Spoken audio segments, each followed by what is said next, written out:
In the remote reaches of the world, far from any known civilization, there lay a village that existed outside the bounds of time and mercy.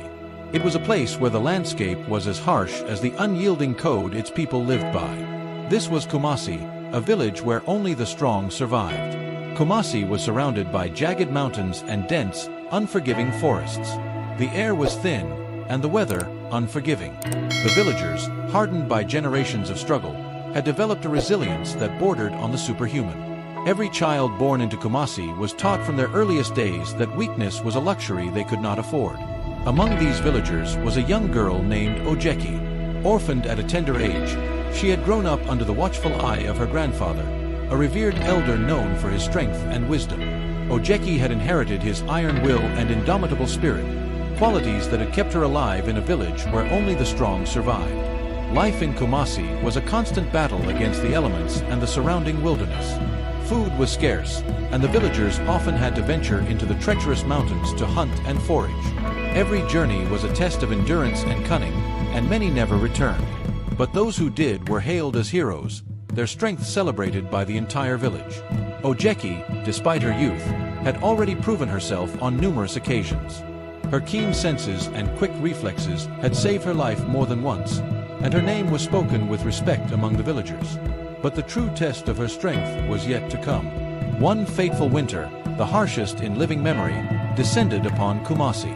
Blizzards ravaged the village, and the mountains became impassable. Food supplies dwindled, and desperation began to take hold. The villagers knew that they could not survive the winter without venturing beyond the safety of their homes to seek new sources of sustenance. A council was held, and it was decided that a group of the strongest and most capable villagers would set out on a perilous journey to find food and resources. Ojeki, despite her grandfather's objections, volunteered to join the expedition. She knew that without this mission, the village would perish. The journey was grueling. The cold was a relentless enemy, sapping their strength and testing their resolve. The group battled through snowdrifts and climbed icy cliffs, each step a testament to their determination. Along the way, they encountered wild beasts driven to desperation by hunger, and Ojeki's skills were put to the ultimate test. As the days turned into weeks, the group's numbers dwindled. Some succumbed to the cold, others to injuries or exhaustion. But Ojeki pressed on, driven by the memory of her grandfather's teachings and the knowledge that the survival of Kumasi rested on their shoulders.